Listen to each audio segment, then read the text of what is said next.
Hello बच्चों, आइए इस प्रश्न को देखते हैं। निम्न में से कौन सा अणु रेखीय है? H2S, NO2, ClO2 और CO2।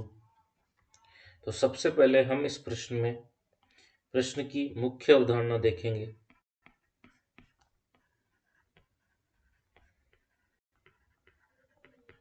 जिसमें प्रश्न हमसे पूछ रहा है कि कौन सा अणु रेखीय होगा। तो रेखीय संरचना कौन से अणु की होती है? रेखीय संरचना होती है जहां पर क्या हो, संकरण क्या हो, sp संकरण। अब sp संकरण कहाँ कहाँ संभव है? या तो जहां पर दो सिग्मा बंध तथा 0 लोन पेयर हो, या जहां एक सिग्मा बंध तथा एक लोन पेयर हो, वहीं पर sp संकरण संभव है। अतः हम एक एक करके सभी की संरचना देखेंगे और पता लगाएंगे कि कौन सा अणु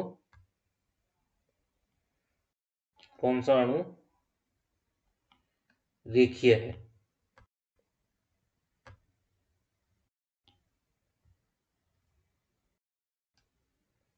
कौन सा अणु रेखीय है? तो सबसे पहले यदि हम बात करें तो H2S की संरचना को देखेंगे, जहां पर H2S की संरचना में S के पास 6 इलेक्ट्रॉन होंगे, उसमें से 2 हाइड्रोजन के साथ बंध बना लेगा तथा इसके पास 2 लोन पेयर उपस्थित होंगे। अतः इसकी संरचना कैसी हो जाएगी?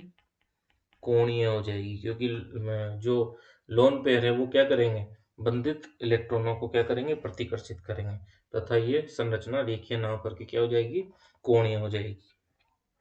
तथा यहाँ पर जो संकरण है वह भी sp नहीं है। अगली हम बात करें हमारे दूसरे विकल्प की, यदि हम बात करें तो दूसरे विकल्प में हमारे पास NO2 दिया गया है। NO2, तो NO2 की यदि हम संरचना की बात करें तो N, एक O, दूसरा O, तथा यहाँ पर एक लोन पेयर उपस्थित होगा। तो यहाँ पर भी जो है हमारे पास दो सिग्मा बंध तथा एक लोन पेयर है, इस कारण यहाँ पर संकरण भी sp संकरण नहीं होगा। अतः ये भी रेखीय नहीं होगा।